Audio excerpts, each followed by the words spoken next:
নমস্কার, আমি শুভাঞ্জনা। ইট pretty potatoes নতুন একটা ব্লগে তোমাদের সবাইকে জানাই স্বাগত।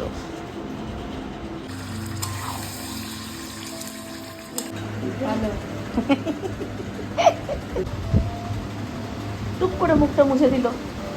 এবারের ব্লগটা দিতে অনেকটা দেরি হয়ে গেল, অনেকটা এক সপ্তাহ প্রায় পরে আবার একটা ব্লগ দিচ্ছি, নতুন একটা ব্লগ। এটাও তোমার প্রায় এপ্রিল মাসের ওই 13-14 তারিখের আশেপাশে, কারণ আমার দাদার বার্থডে ছিল এপ্রিল মাসের 13 তারিখ আর আমার দিদির ছেলের বার্থডে ছিল 16 তারিখ। তো আমরা 13 তারিখ যেহেতু নীলষষ্ঠী পড়েছিল তাই জন্য সেলিব্রেট করতে পারা হয়নি, তাই জন্য আমরা সেলিব্রেট করেছিলাম। আমার ছুটি ছিল 14-15 তারিখ ছুটি ছিল, দ্যাটস ওয়াই আমরা 15 তারিখ সেলিব্রেট করেছিলাম। তো দাদার বার্থডেটা 15 তারিখ সেলিব্রেট হয়েছিল। সকালবেলা ঘুম থেকে উঠে ঠাকুরকে পুজো টুজো দিয়ে আমি রেডি। তো এখানে দিদি দেখছি এইবারে রান্নাটা সব দিদি করেছিল, দাদার জন্মদিনের সবটাই রান্না দিদি করেছিল। এখানে দিদি মশলা কষাচ্ছে চিকেন হবে বলে, আর পাশেই মশলা হচ্ছে, মানে ওটা জাস্ট একদম পাতলা ঝোল টাইপেরই একটা রান্না হচ্ছে। এটা হচ্ছে আমার বাবার আর আমার পিসির জন্য, ওনারা যেহেতু অসুস্থ তাই ওনাদের এরকম রিচ রান্না দেওয়া যাবে না। তো আশা করি দুটো ডিফারেন্স দেখে বুঝতেই পারছো যে দুটোর মধ্যে কী ডিফারেন্স আছে। তো এখানে রান্নাবান্না হচ্ছিল, খুব হাসাহাসি হচ্ছিল। আমরা মানে বলছিলাম যে এখন কুক চেঞ্জ হয়ে গেছে, তো আমি বলছিলাম হ্যাঁ কুক বাইরে থেকে আনা হয়েছে, ইন্টারন্যাশনাল কুক। ইন্টারন্যাশনাল না, ও অন্য স্টেটে থাকে। তো যাই হোক, আমরা ইয়ার্কি মেরে বলছিলাম।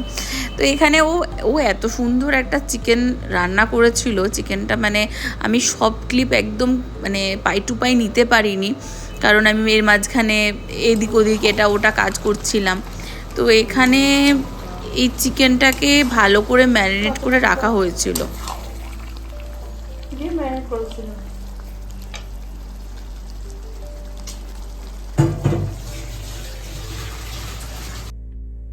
ওই মশলা কষানোর পরে এই ম্যারিনেট করা চিকেনটা ও দিয়ে দিল। এর মধ্যে নুন, হলুদ, কাঁচা লঙ্কা চেরা আর একটু তেল আর একটু লেবুর রস দিয়ে চিকেনটা মাখানো ছিল।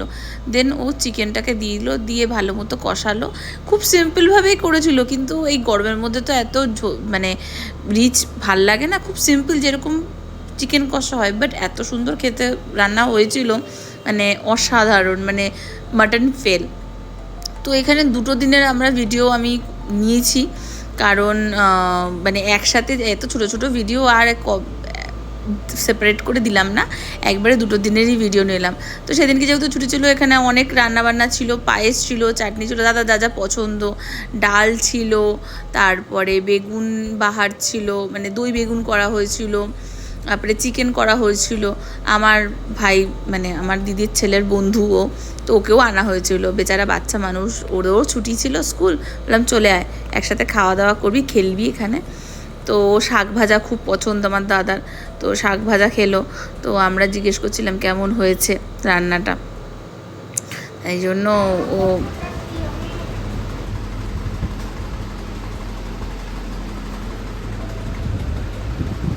আদির জন্মদিনে হবে পোলাও।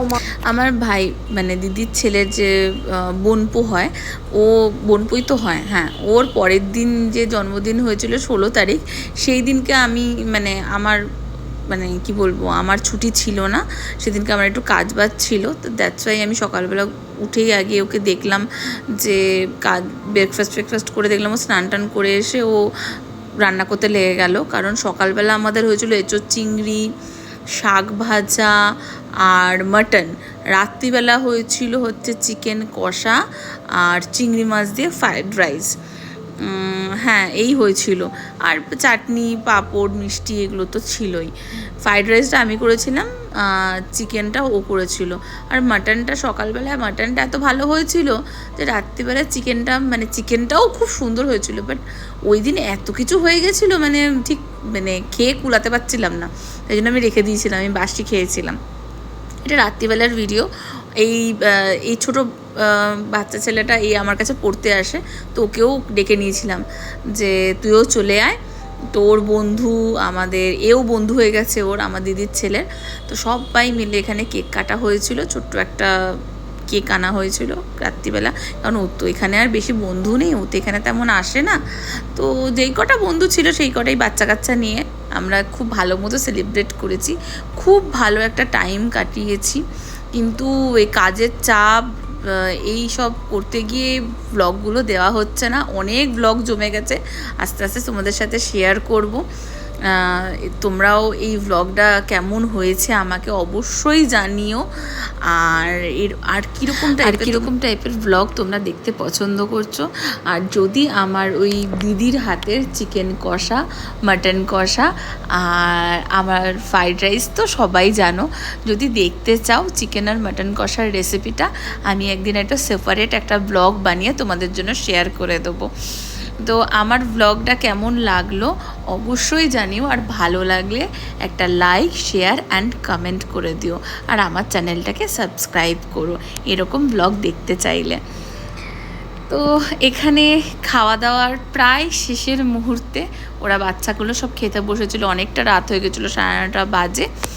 তো ওরা খেতে বসেছিল, আমি দিদিকে বলছিলাম দেখা চিকেনটা কেমন হচ্ছে। আর এইদিকে আমার বাবা আইসক্রিম খাচ্ছে, মা খেতে দেবে না বলেছিল, বাবা যেহেতু সুগার আছে। তো বাবা লুকিয়ে লুকিয়ে এখানে বাবাকে দেওয়া হয়েছিল আইসক্রিম, মায়ের থেকে যুদ্ধ করে। তো বাবা এরকম খেয়ে নিচ্ছে তাড়াতাড়ি, এদিক ওদিক লাগাচ্ছে মুখে, দেয় নয়। বাবার একটা শর্ট নিয়েছিলাম ছোট্ট, পুকি বাবা আমার।